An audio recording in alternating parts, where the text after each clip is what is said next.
ইয়াকুব আলাইহিস সালাতু ওয়াস সালাম এবং পরবর্তী হযরত সুলাইমান আলাইহিস সালাতু ওয়াস সালামের হাতে এই জেরুজালেম এবং আল-আকসা তৈরি হয়েছিল।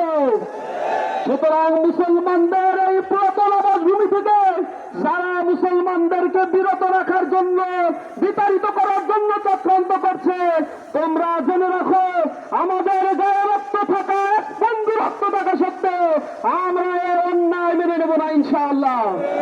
কণ্ঠে বলে দিতে চাই, আজ পর্যন্ত 2 বছর ধরে অনবরত বোমা নিক্ষেপ করা হয়েছে।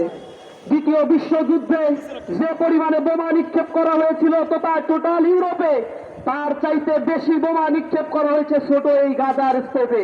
ধ্বংসস্তূপে পরিণত হয়েছে। প্রায় 50,523 জন শিশু, দুর্বল নারী সহ মানুষেরা মারা গিয়েছে। যারা মৃত্যুবরণ করেছে, শহীদ হয়েছে, তারা আল্লাহ রাব্বুল আলামিনের ডাকে চলে গিয়েছে, পাখি হয়ে জান্নাতে তারা উড়ে বেড়াচ্ছে। ইসরায়েলের কাছে বলতে চাই, আমাদের মা বোনেরা যারা নিহত হয়েছে, শাহাদাত বরণ করেছে, তাদের বক্তব্য হলো আমরা জন্মগ্রহণ করি মৃত্যুবরণ করার জন্যই, আমরা বাঁচার জন্য জন্মগ্রহণ করি না। সুতরাং হত্যা যজ্ঞ চালিয়ে মুসলমানদেরকে তাদের ভূমি থেকে বিতাড়িত করা সম্ভব নয়। অচিরেই তোমাদেরকে এই ভূমি ছাড়তে হবে। আমরা দেখেছি নিকৃষ্টভাবে ঈদের দিন, পবিত্র দিনে তারা বোমা হামলা করে শত শত মানুষকে তারা শহীদ করেছে। আমরা এর তীব্র নিন্দা এবং প্রতিবাদ জানাই। আমরা বলতে চাই, ইসরায়েল কোন রাষ্ট্র নয়, it's no more any state, it's a terrorist community.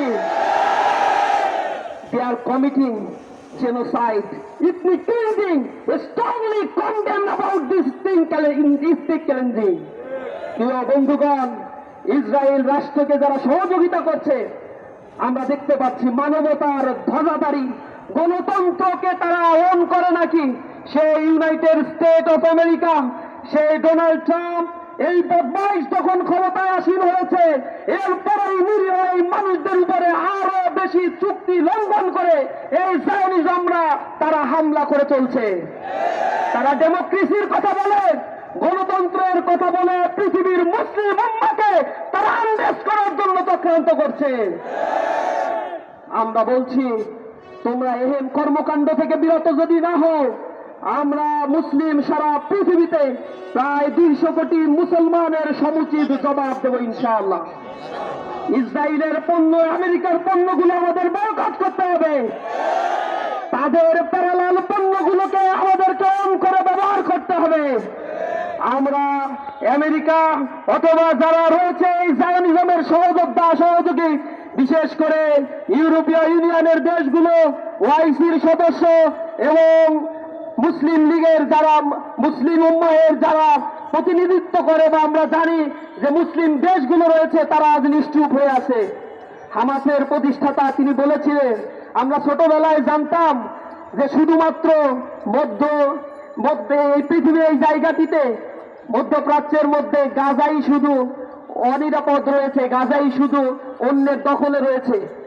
বড় হওয়ার পরে আমরা জানলাম পৃথিবীতে একমাত্র গাজাই স্বাধীন রয়েছে, আর সবাই এই জায়নিজমের কবলে লিপ্ত হয়েছে। প্রিয় ভাইয়েরা, আমরা শান্তিপূর্ণভাবে বাংলাদেশ থেকে আমাদের প্রতিবাদ জানাই। যারা ইহুদি রাষ্ট্রের আশেপাশে বসবাস করছে, সেই রাষ্ট্রপ্রধানদের কাছে আমরা আহ্বান জানাই, তাদেরকে বয়কট করুন। আল্লাহ রাব্বুল আলামিন আপনাদেরকে পৃথিবীর ন্যাচারাল রিসোর্সের 60% দান করেছে। আল্লাহর এই সম্পদগুলো আপনারা মুসলিম উম্মাহের দুর্দিনে অবশ্যই কাজে লাগাবেন, এটা আমাদের আশা। আমরা আল্লাহ রাব্বুল আলামিনের কাছে প্রার্থনা করি, اللهم انصر من نصر دين محمد صلى الله عليه وسلم ولا تجعلنا منهم واخذل من خذل دين محمد صلى الله عليه وسلم فلا تجعلنا منهم। হে রব্বুল আলামিন, তুমি মুসলমানদেরকে সহযোগিতা করো।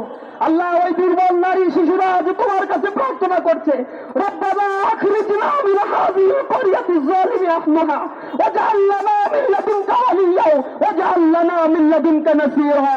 হে আল্লাহ, তুমি সাহায্যকারী তাদের কাছে পাঠাও।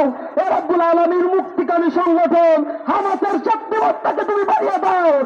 জায়নিজমের সকল ধর্মকে তুমি খর্ব করে দাও, তাদের অস্ত্রগুলোকে তুমি তেমনি ভাবে ধ্বংস করে দাও যেমনি ভাবে তুমি আহজাবের যুদ্ধের সময় তোমার বাহিনী তুমি প্রেরণ করেছিলে। তুমি কোরআনে বলেছো ওয়ানজালা জুনুদান লাম তারাহা, আমি এমন সেনাবাহিনী পাঠাবো যা তোমরা দেখবে না। রব্বুল আলামিন মুসলমানদের সহযোগিতার জন্য আল্লাহ রব্বুল আলামিন তুমি আবার তোমার সেই বাহিনীকে প্রেরণ করো।